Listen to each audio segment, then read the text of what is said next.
नमस्कार। YouTube channel योग with Mahamaya में आपका स्वागत है। आज मैं आपको पश्चिमोत्तानासन के बारे में बताने वाली हूँ। पश्चिमोत्तानासन, पश्चिम यानी आपका बैक, उत्तान यानी उसको खींचना, ऊपर की ओर खींचना, उत्तान, और फिर उसके बाद आसन करना। ये आसन बहुत ही ज़्यादा फायदेमंद आसन माना जाता है, बहुत महत्वपूर्ण आसन माना जाता है। ये आपके पूरे पैर के अंगूठे से लेके और सर के ऊपरी हिस्से सहस्रार चक्र तक इसका असर होता है। इतना महत्वपूर्ण ये एक आसन ही है। जब आप इसको करेंगे तो देखिए कि कैसे ब्लड सर्कुलेशन पूरा एकदम सर से लेके पैर तक पूरा एकदम ब्लड सर्कुलेशन तीव्र हो गया, आपको अनुभव होगा बिल्कुल। ये तो ये आसन पूरे शरीर पे असर करता है। जिन लोगों को वहाँ की नसों में तनाव रहता है, दबाव रहता है, फूल जाती हैं या खड़े होने में ज़्यादा देर आपको परेशानी होती है, उनके लिए बहुत फायदेमंद होता है। जैसे जैसे पिंडलियाँ आपकी नरम होती जाएंगी, आपकी पाचन क्रिया दुरुस्त होती जाएगी, और जैसे जैसे आपकी पाचन क्रिया खराब होगी तो ये पिंडलियाँ कड़ी होती चली जाएंगी। तो इसलिए ये पाचन क्रिया के लिए बहुत फायदेमंद होता है। यह आपकी आंतों को जैसे कि हल्का हल्का मसाज उसमें होता है, तो ये बड़ी आंतों के लिए भी फायदेमंद। तो पूरी तौर पे देखा जाए तो ये पाचन क्रिया को बहुत ही ज़्यादा फायदेमंद होती हैं। किसी भी तरीके की परेशानी आपको हो, पेट से संबंधित यानी गैस हो या कॉन्स्टिपेशन हो, एसिडिटी हो, खट्टी डकार, अपारा, इस तरह की किसी भी तरह की परेशानियों में ये बहुत ही फायदेमंद आसन होता है।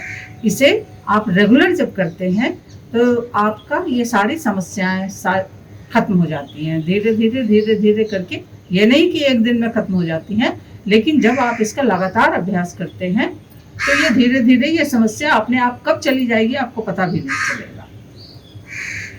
तो ये पैर आपके पाचन क्रिया के लिए, और उसके बाद ये सारा का सारा आपके जो सारे ऑर्गन्स हैं, यहाँ पे किडनी है, पैनक्रियाज है, लीवर है, ये सारे उसके आसपास के सारे जो मसल्स होते हैं उनको भी मजबूती प्रदान करता है, और उसके कारण ये इन अंगों के लिए भी बहुत फायदेमंद होता है।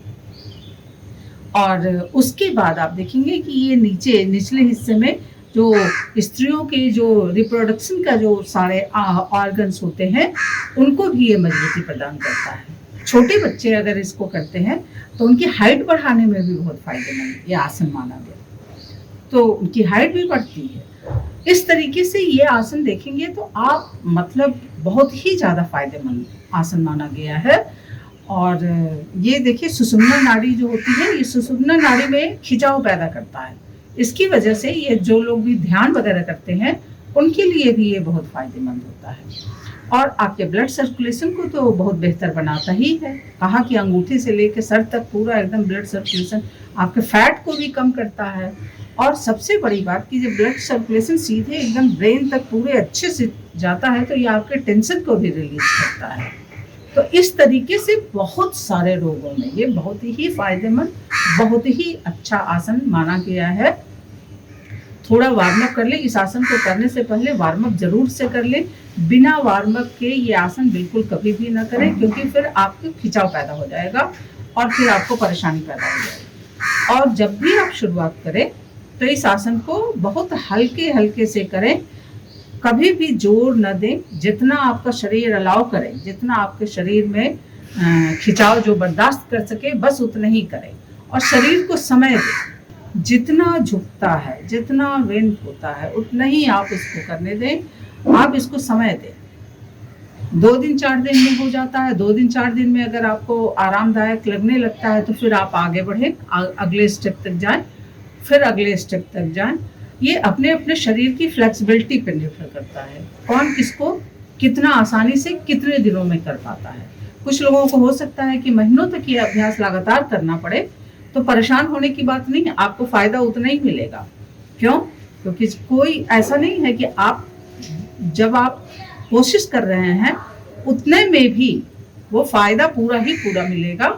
तो इसलिए कभी भी जबरदस्ती न करें। और इस आसन को आप देखते हैं कि इस आसन को कैसे करते हैं। दोनों पैरों को ये आगे। अब ये देखिए पूरा का पूरा ये 90 डिग्री तो पहले ही से बन गया। तो यानी कि एक तरह से ये सारा का सारा ये कोण बन रहा है। आपको योग में आसन जो आप करते हैं, मैक्सिमम सारे आसनों में कहीं ना कहीं ये कोण बनता ही बनता है।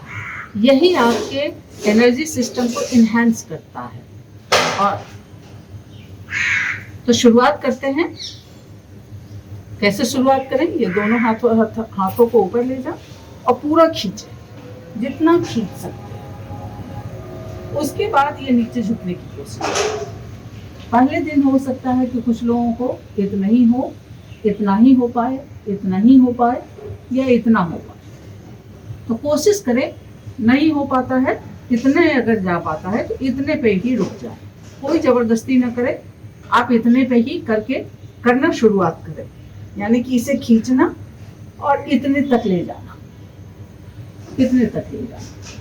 आगे ले जाना, जितना बस आप कोशिश करें। ये लगातार करेंगे 2-4 दिन में आपका शरीर मुलायम हो जाएगा और फिर आप इसे आराम से कर पाएंगे। तो देखते हैं, ऐसे ले गए ये पैर को। पहले दिन आप इतना तक करें। इतना अगर आपको पहले दिन हो जा रहा है तो इसका मतलब है कि आपको 1 हफ्ते में आपको ये आसन सध जाएगा। तो पहले दिन इससे ही शुरुआत करें, बस इसको छूने की कोशिश करें, अंगूठे को छूने की कोशिश करें। उसके बाद जब धीरे धीरे आपका शरीर मुलायम हो जाए, शरीर फ्लेक्सिबल हो जाए और इतने में जब आप आरामदायक स्थिति में हो, कोई भी आपको तनाव न पैदा हो शरीर में, आपको आरामदायक लगे, तब आप आगे बढ़ते हैं। तब आप इसे यहाँ ये देखिए, तब फिर ये नीचे में पकड़े और उसके बाद झुकना शुरू करें। हो सकता है इतना ही झुक पाए, तो फिर धीरे धीरे आगे बढ़ते जाएं। धीरे धीरे समय दें, इतना झुकें, धीरे धीरे जितना हो पाए। उसके बाद इसको ये पूरा, अब ये देखिए पूरा का पूरा, अंतिम में जब आपको पूरा एकदम सध जाए तो ये देखिए पूरा ये जो है आपके इस पे टिक जाएगा और आपका सर अंगूठे को छुएगा। कोशिश करें कि इस स्थिति में जब आप रहें, जब आप करना शुरू करें तो इस स्थिति में रुकने से फ्लेक्सिबिलिटी जल्दी आएगी।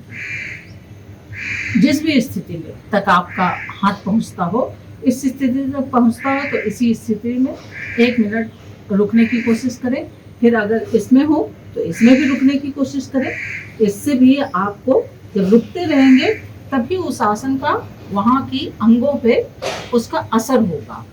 अब और उसके बाद धीरे धीरे आप आगे बढ़ें। ये पूरा ये देखें। तो ये पश्चिमोत्तानासन, इसको करने का अगर आपको नहीं दिक्कत होती है करने में तो एक ये इसका आसान उपाय है, जानु शिरासन। जानु यानी कि ये पूरा, और इस पे सिर शिरासन यानी कि सिर इस पे लगाना है। तो ये करना ज्यादा आसान होगा।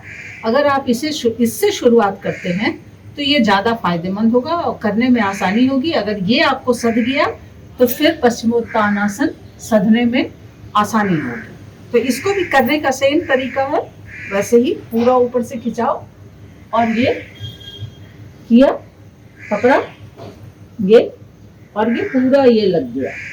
और उसके बाद घुटना पूरा आपके घुटने पे आपका सर। यही से दूसरे पैर से भी करें। एक पैर सीधा, एक पैर को आपने मोड़ लिया और अपने बिल्कुल अंदर से लगा के उसके बाद इसे खींचा। ये जितना ज्यादा खींचे उसके बाद आगे झुके। जितना झुक सकते हैं उतना ही झुके, जितना आपसे हो सकता है उतना ही करें, समय दें। और फिर ये देखिए ये पूरा घुटने को, घुटने तक, घुटने पे आपका सर, ये नाक, और पूरा आपका ये जो है ये पूरा जंघा पे।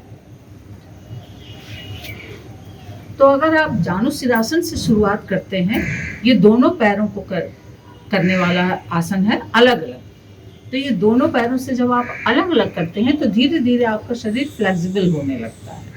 ये करने में चूंकि उसके मुकाबले में ज़्यादा आसान होता है। तो जब आप करेंगे तो शुरुआत अगर चाहें तो जानुसिरासन से कर लें, और उसके बाद धीरे धीरे जब आपका शरीर फ्लेक्सिबल हो जाए, मुलायम हो जाए, चाहे जितने दिनों में हो, ये आपके अपने शरीर पर डिपेंड करता है कि किसका शरीर कितना फ्लेक्सिबल है। तो जितने दिनों के बाद जब आपका ये लगे कि हाँ अब जानुसिरासन करने में हमें कोई परेशानी नहीं हो रही, तो तब फिर आप ट्राई करें पश्चिमोत्तानासन।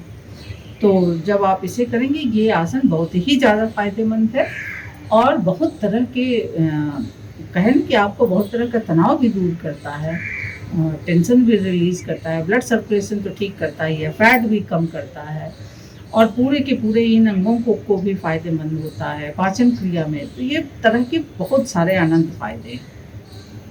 अब देख लेते हैं कि किन किन लोगों को ये आसन नहीं करना चाहिए।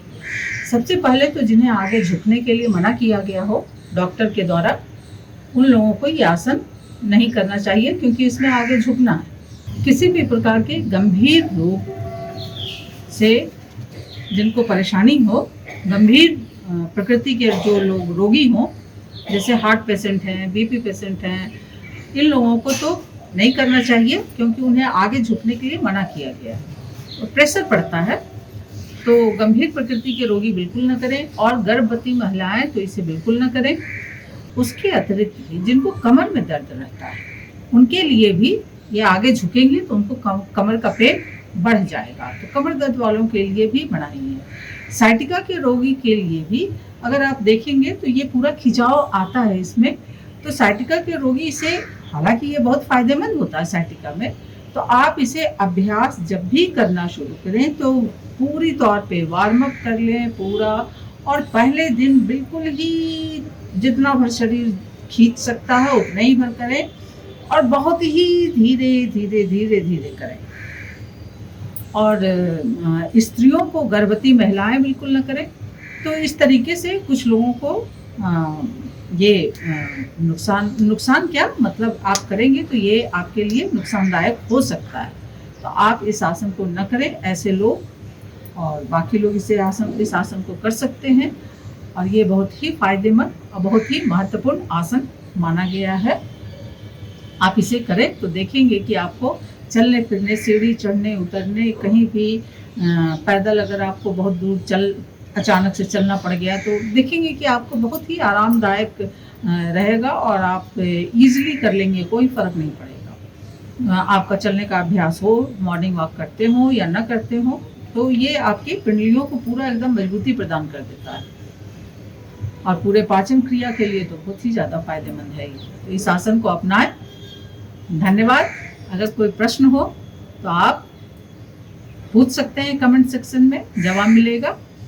और अगर वीडियो पसंद आया तो लाइक और शेयर करें, और मेरा YouTube चैनल योग विद महामाया सब्सक्राइब करें।